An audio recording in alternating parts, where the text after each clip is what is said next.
Hello, magandang hapon. Ako si Chad. Welcome to Pit Stop Pilipinas. Beginner sa mundo ng F1. Ang goal ko is maging expert sa F1 siguro in mga 5 years. So, samahan nyo ako, yung mga baguhan din sa F1 dyan. Tara, sabay-sabay tayong matuto para mas marami tayong mag-e-enjoy sa F1.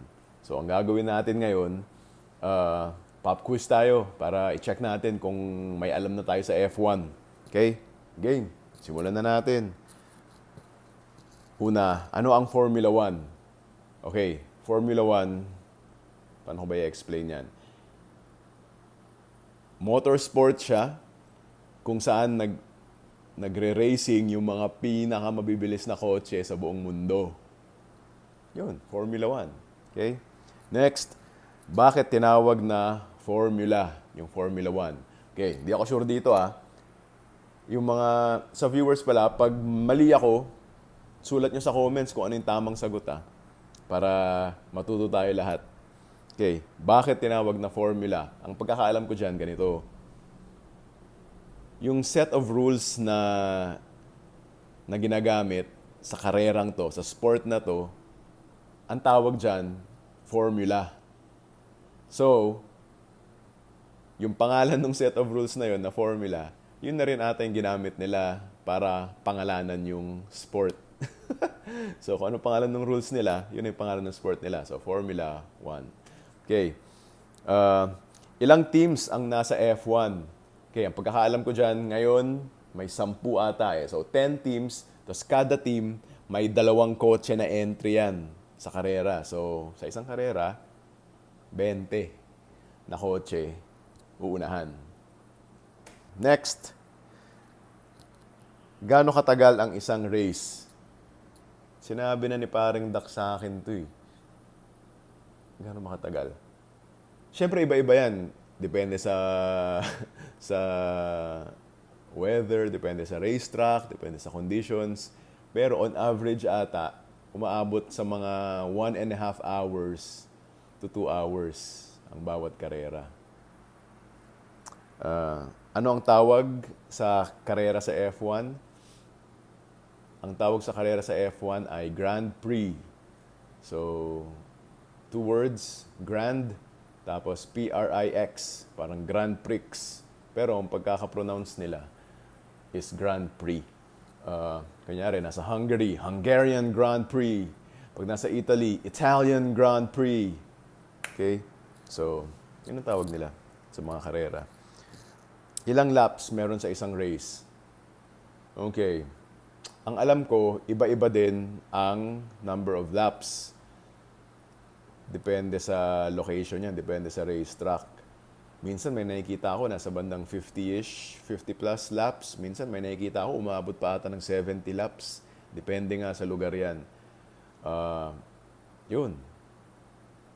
Ganun kadami. Ano ang pit stop? Yan. Pit stop, so sa karera, di ba, may racetrack. Tapos, may area doon, ang tawag pit lane.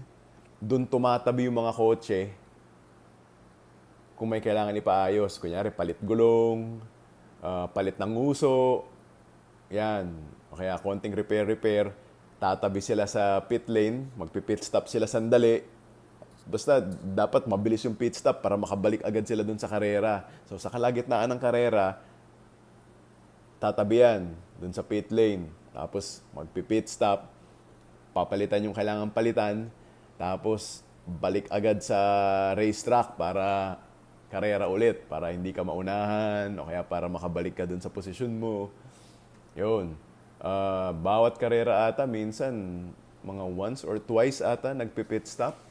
Okay? Hindi ako sure kung nagti-3 times din. Pero ang alam ko, parang nabanggit ni paring Dak sa akin, mga once or twice. Depende nga sa strategy, depende sa haba ng karera, mga ganun. Okay? Next, bakit nagpapalit ng gulong sa race? Okay. Pinakamabibilis na kotse to Sobrang bilis. Tapos, ang daming laps. Natural, mauupod yung gulong mo. Pag naupod yan, hihina yung kapit sa kalsada dun sa racetrack. O, pag mahina ang kapit, syempre prone ka na bumagal, prone ka din na mag-slide-slide, prone ka din na tumilapon dun sa mga mabibilis na liko. So, kailangan maganda yung kapit ng mga gulong mo. So, as much as possible, kailangan as fresh as possible yung mga tires mo. So, kailangan, pag, pag, pag nauupod na yung gulong mo, yan na, punta ka na sa pit stop, palit gulong ka na.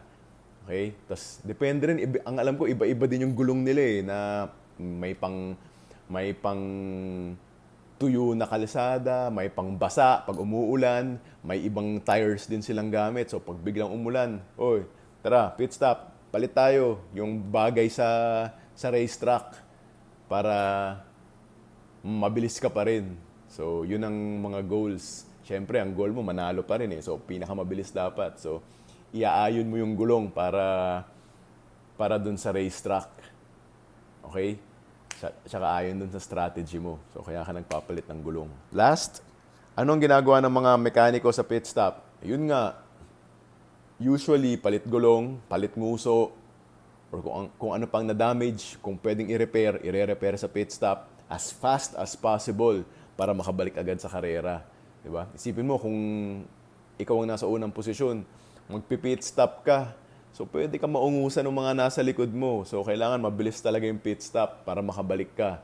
So, kahit hindi ka una, kahit kunyari nasa 5th position ka, kailangan yung pit stop mo mabilis para makabalik ka. Hopefully, nasa 5th position ka ulit, or kung maungusan ka man, 6th lang or 7th, may chance ka ulit makabalik doon sa dati mong posisyon or makaungos pa para manalo sa karera. So, yun ang ginagawa sa pit stop. Okay? So, yun lang muna mga questions natin. Sana may natutunan tayong lahat doon. Again, pag may mali, i-comment nyo dito para matuto tayo. Okay? Thank you. Pit Stop Pilipinas. Let's go!